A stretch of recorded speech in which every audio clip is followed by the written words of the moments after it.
All right, I'm going to call this meeting of the Sweetwater City Council to order and ask Dr. Peak to give the invocation this morning and Councilman Castro to lead us in the pledge. Please join me in prayer. Gracious Heavenly Father, we just pause and we come before your throne, Lord, and we just give thanks to you for so many things, particularly the recent rains, Lord, and we pray that you bless us with more. Lord, we also thank you for this community and the good community it is to live in and the community we serve. I lift this body up to you, Lord, ask for a special extra measure of wisdom and compassion as we make decisions. We hope that those decisions are according to your will. Forgive us where we've fallen short. In Jesus' name I pray. Amen. Amen. Please join me in the pledge of allegiance. Allegiance to the flag of the United States of America and to the republic for which it stands, one nation, under God, indivisible, with liberty and justice for all. Honor the Texas flag. I pledge allegiance to thee, Texas, one state, under God, one and indivisible.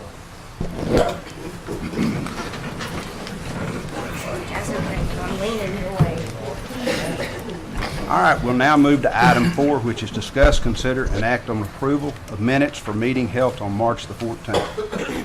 Make a motion to approve the minutes. Second. All in favor? Aye. Didn't get the second. Okay. Item number 5 calls for public input. At this time, anyone is allowed to speak on any matter other than personal matters or matters under litigation for a length of time not to exceed 3 minutes. No council discussion or action may take place on the matter until such has been placed on agenda and posted. Is there anyone who wishes to speak? Okay. And if I can ask a question right quick, how many in here are opposed to this item that's coming up right now? Okay, and how many are in favor?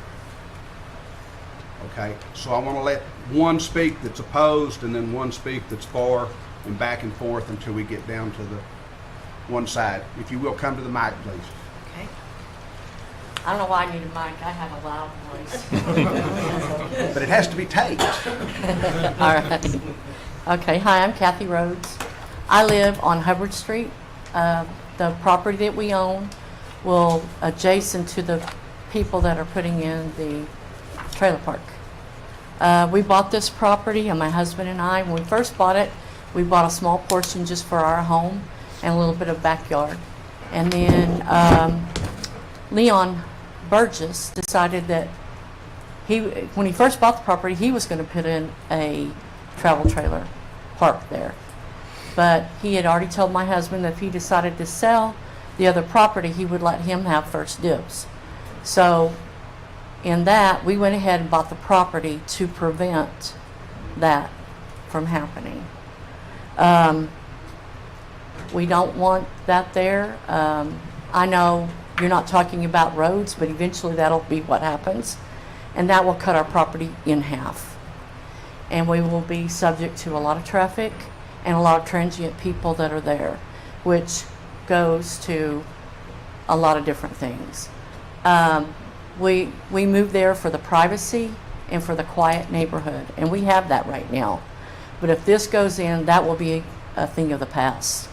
We also have our daughter and son-in-law, they're here also, and our grandchildren that have a portion of our property in the back. And we did that knowing that, you know, our grandchildren would be close and we can visit with them.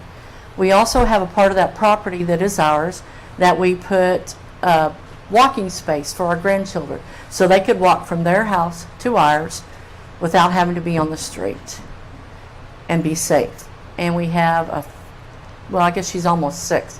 The doll is almost at the age where she could do that. But if this happens, she will not be able to do that because we can't trust who's coming into that property and that she can walk safely to our house.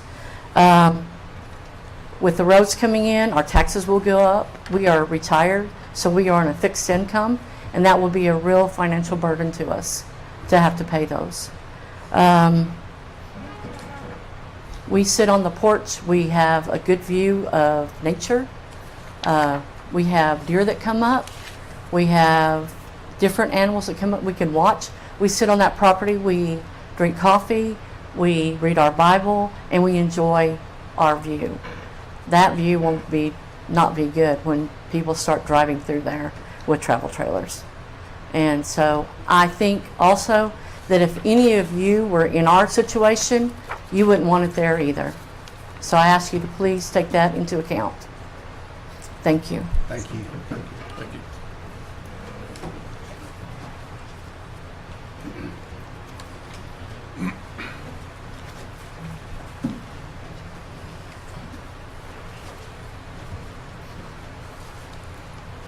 Bear with my throat because I'm trying to get over the crud. Please.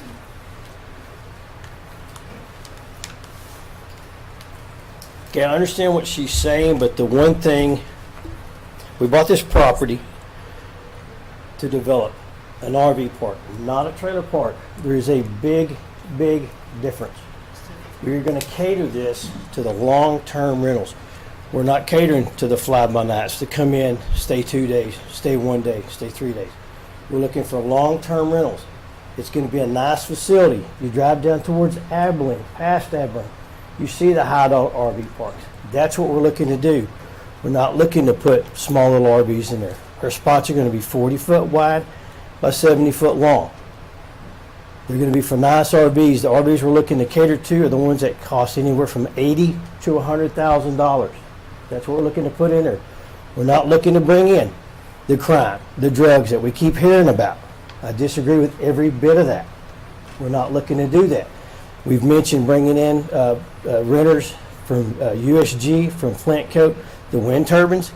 Everybody says those people bring in drugs and they bring in crime. Number one, I'm still employed.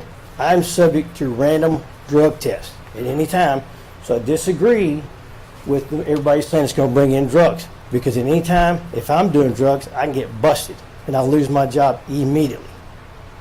So everybody wants to talk about crime. I disagree with that. We also keep hearing about roads. The city is not going to be responsible for this because this is our property. We maintain the roads at our expense.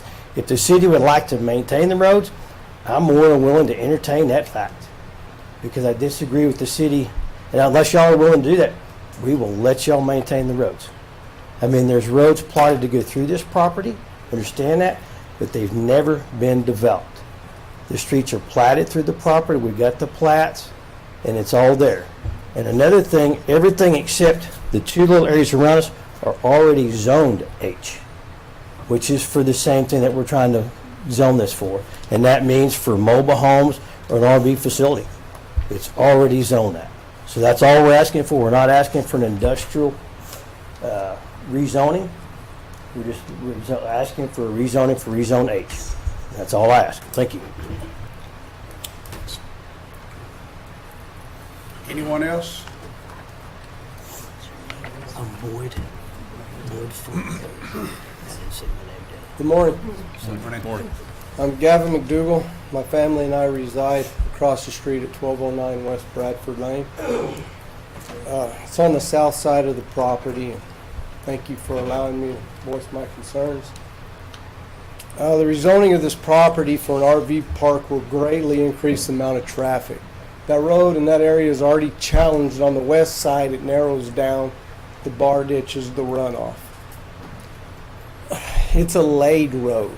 In the summer, even with my regular trailer, if you turn out of there at any sharp rate, you will rut the road and you mess it up. It's a fact. Traffic is already at high speeds down that road due to the new long light. Everybody's GPS routes them through there. They don't pay attention to the children at play signs. They're ignoring the speed limit. And for me and my family that live across the street from that, traffic is a major problem, and it'll just grow. I mean, if you put 30 spots in there times 2, that could be 60 cars really easy.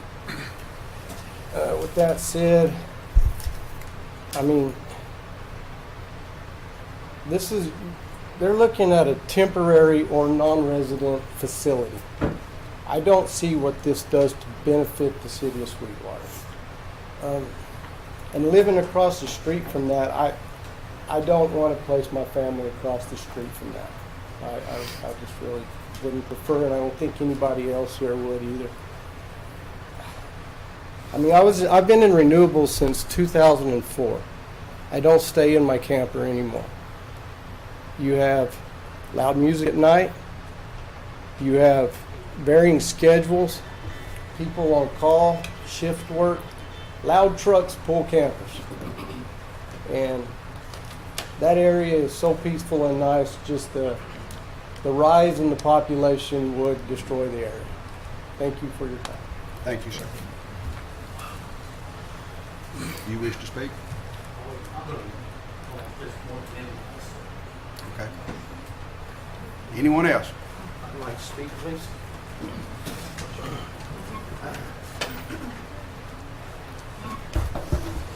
I'm Henry Ortega. I'm a lifetime resident of Sweetwater. I've lived here all my life. My wife Dina and I have lived adjacent to the proposed RV park 30 plus years. We pay our city taxes and we're proud to live in the Sweetwater city limits.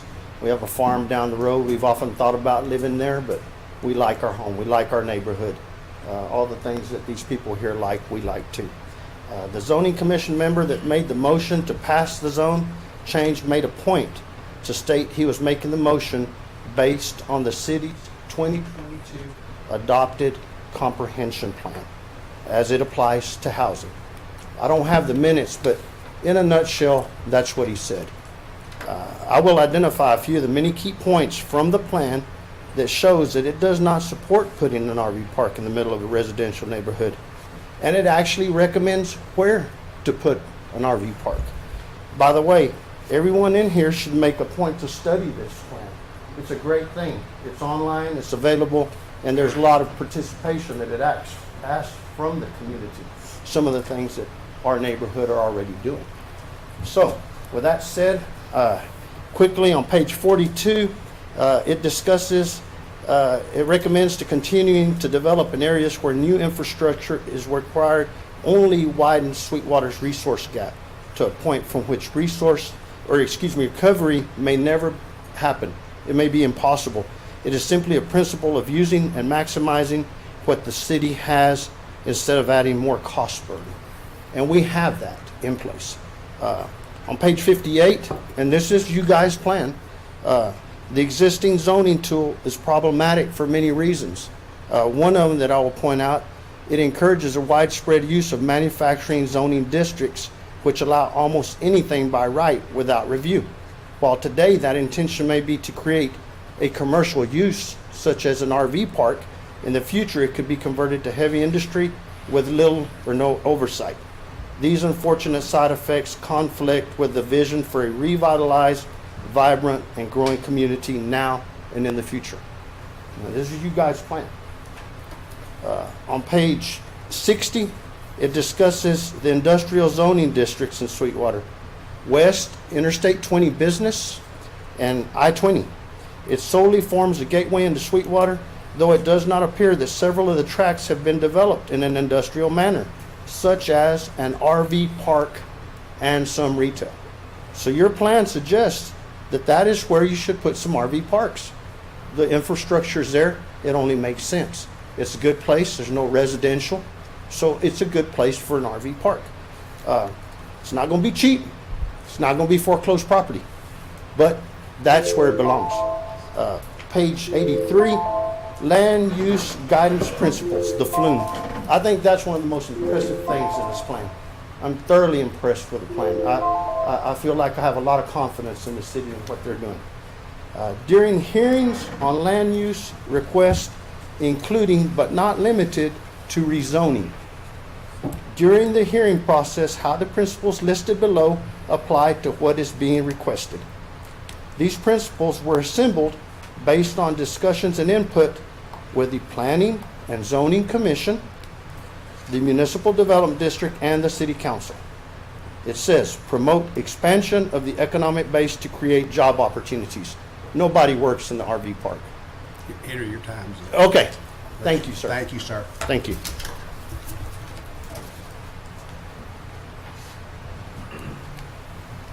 Anyone else?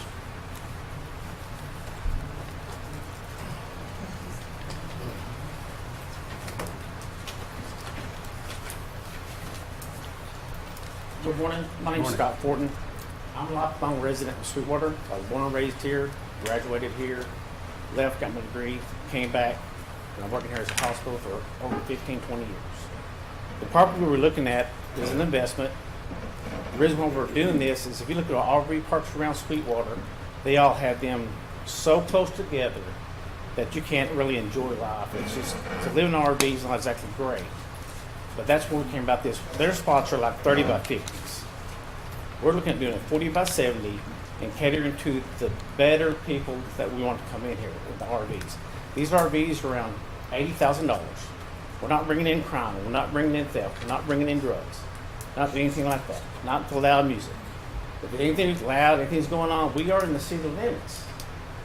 You can call the police, have them come take care of that. You can go over and talk to them. You can call us. We're not from California. We are from Sweetwater, Texas.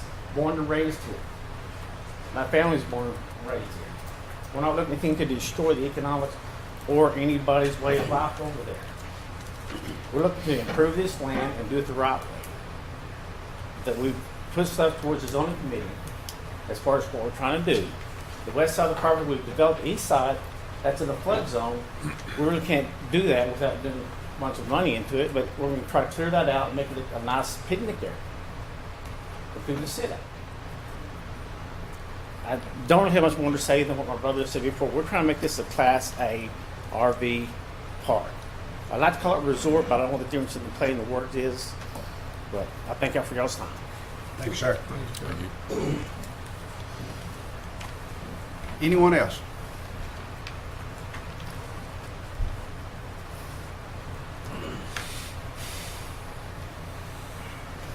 Good morning. Good morning. Thank you for letting us all speak. We appreciate that.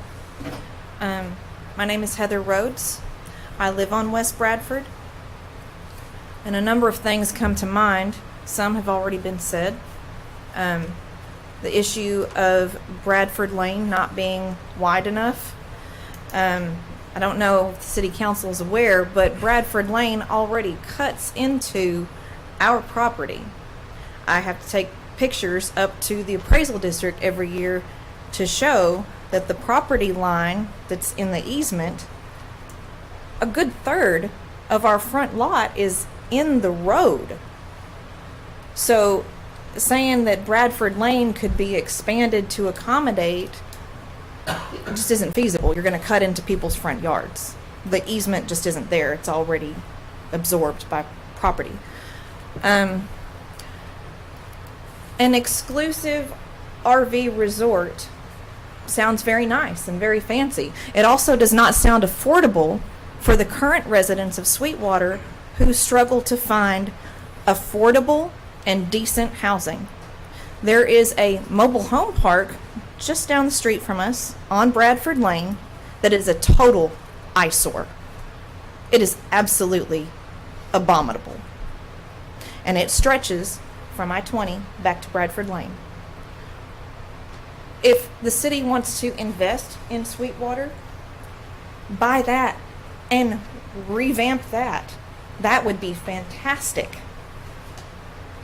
And I really don't think that the city council would have such a negative upturning of residents if this property was going to be developed as residential.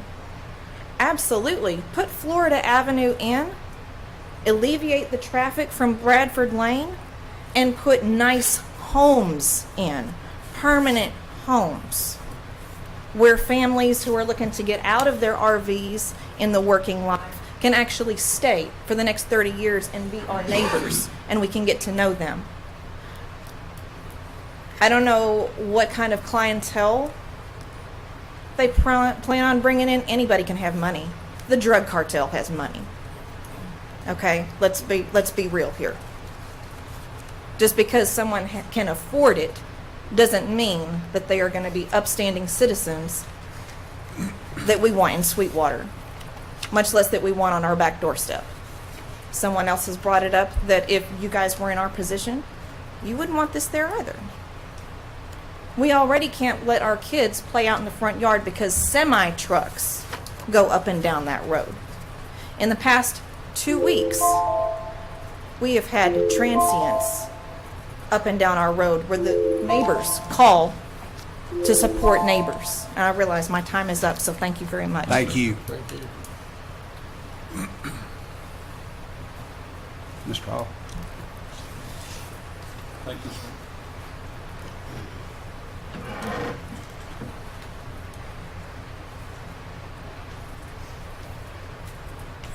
If it pleases the commission, I would like to point out that section 26.5 of the variances section of the Sweetwater Code has certain absolute requirements that before these zoning variances can be granted. One of them is that there are special circumstances or conditions affecting the land involved that the strict application of the provisions of the chapter would deprive the applicant of the reasonable use of his land. Well, as Mr. Fortin pointed out, there are many places over close to this that are zoned already for mobile home parks.